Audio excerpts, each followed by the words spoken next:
This is number 37. We're given isosceles trapezoid WXYZ. Its diagonals have been drawn in. They meet at point P. We know that the length of XP is 5. The length of YZ, that is the side, is 12. We know that XZ is perpendicular to WX. WY is perpendicular to YZ. So these guys are right angles here. They meet the sides at right angles. And we want to know the length of WZ right there. Whew. The solution that I found was an absolute slugfest, but we'll go ahead and we'll go through it. And the big reason that there's a lot to it is that there are a lot of things that we need to show. We can't, I didn't want to make any assumptions on this guy. I wanted to show a lot of things. So I'm going to start off just by labeling what we know. This is, I don't know if you guys can see that. This is length 5. This is length 12. And I drew in the perpendicular. But we also know that this side's going to be 12 as well. Okay. This is a right triangle here, 5, 12. That means that WP is going to have length 13. I don't know about these two sides. I don't have anything that tells me the lengths of these relative to this other triangle. I don't know that. I'm going to have to go ahead and show that. So we'll start off here with, we're going to write this out like a proof. And triangle WXP is right, and that's just given to us really, or by the definition. So that means that side WP is equal to 13 by the Pythagorean theorem. Okay, next I'm going to show some congruent triangles. What I'm looking for right here is I'm looking for this triangle here, WXZ, to be congruent to this triangle, ZYW. That's our big goal right now. That's what we're looking for. But we don't have that yet. Start us off though, we know that angle XWZ is congruent to angle YZW. And this is because it's an isosceles trapezoid. This is theorem 5.30. We'll draw in that congruence. Okay, now things are looking up. We've got a side and angle, in WZ. That guy is congruent to itself. WZ is congruent with WZ, reflexive.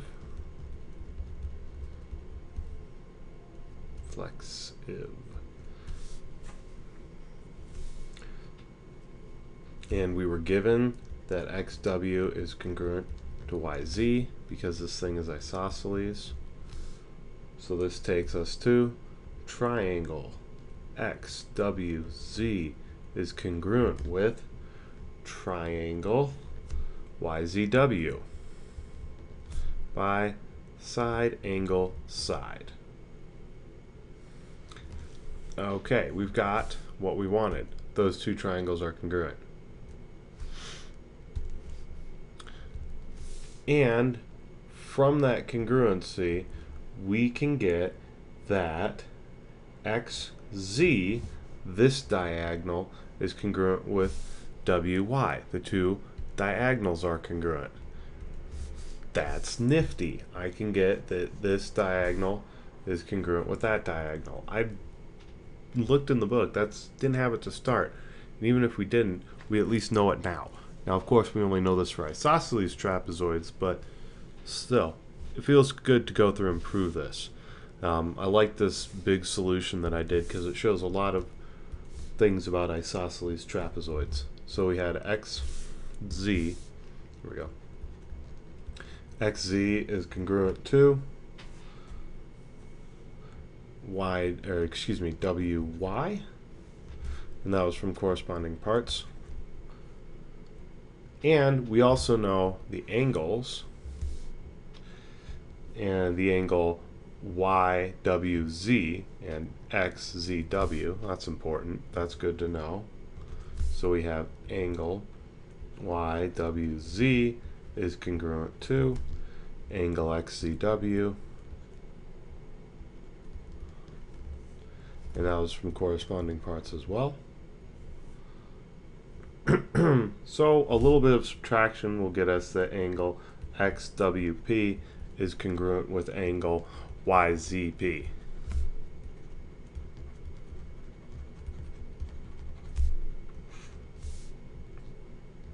We had this congruent. We have little angle congruent. We do a little bit of subtraction. We get this angle congruent to this angle. A lot of congruencies going on in those angles. Maybe we should pull out a different color here. Pull out our magenta. Yeah, that's the congruency we just showed through subtraction. We had the double line, the double green from corresponding parts. Okay. So what does that give us? The small triangles is what it gives us. Congruency on the small triangles. Pull out the red.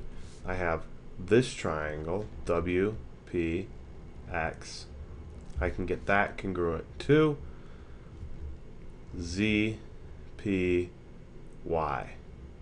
I can get those two guys congruent from side, angle, the right angle, the side, and the other angle. So call it ASA, those right angles. You can show that. Let's go ahead, let's keep writing this guy out. Triangle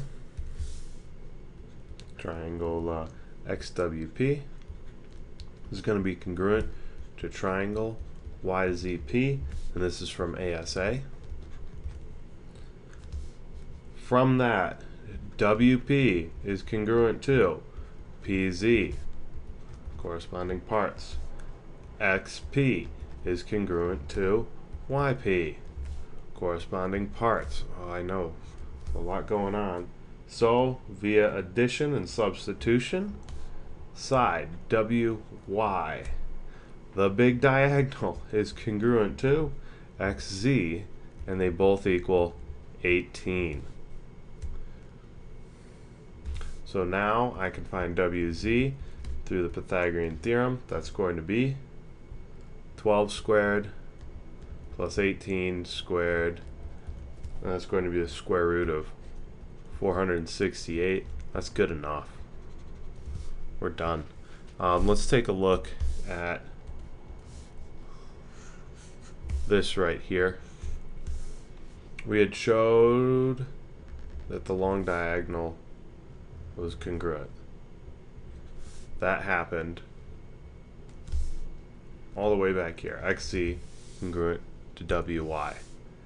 Then we went back through this and we said, take a look.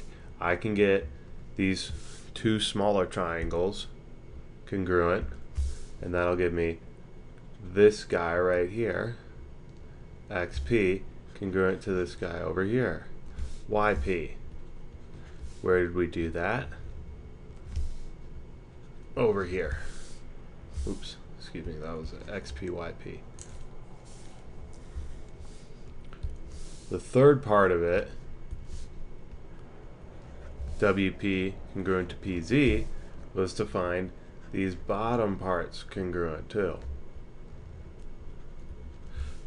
There's a lot of congruency going on here, but what I wanted to show was that not only was WY congruent to XZ, but P fell in the same spot to them relatively. just real quick here, draw a little diagram. What we're thinking about is, here's the first diagonal, here's the second diagonal. Do they cross so that these are equal and these are equal? Or do they cross, excuse me, something more like this? Where say this is 3, this is 4, this is 7, and this is 10. Oops, excuse me. Call this 13, call this 9. They both add up to 13, but they aren't divided proportionately. We wanted to show that they were divided up proportionately, so we did a whole bunch of congruency to do that. May have been a little bit of overkill, but we really do need to know those theorems. And if we had those theorems in the textbook, we've now proven them, and that's always a good thing. It's always good to prove stuff. Okay, where are we for time? Well, we're already over 15 minutes for YouTube, so it's 37, and the other two problems are going to have to be broken up. So let's do one more quick problem. This was proposition number 40. We're given ABCD is a rectangle. We know that. And then we're told that AB is congruent to BC, and that means that this guy is a square. So if we have a rectangle with two adjacent sides congruent, then it's a square.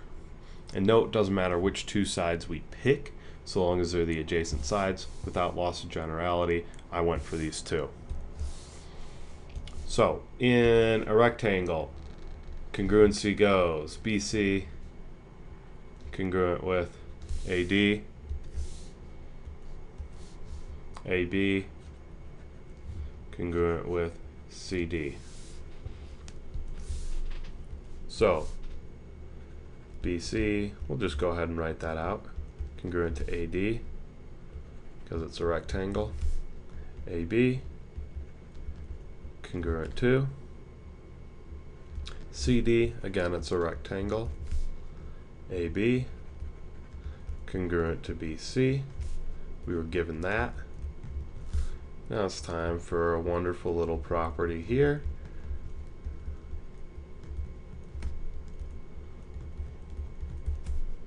Transitive property. All four sides are congruent. I've got right angles,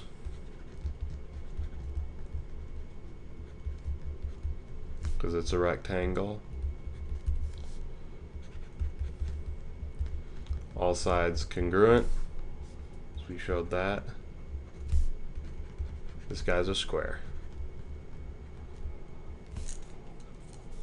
If ABCD was pants, he'd be on a sponge named Bob. Alright, that's it. See you next time.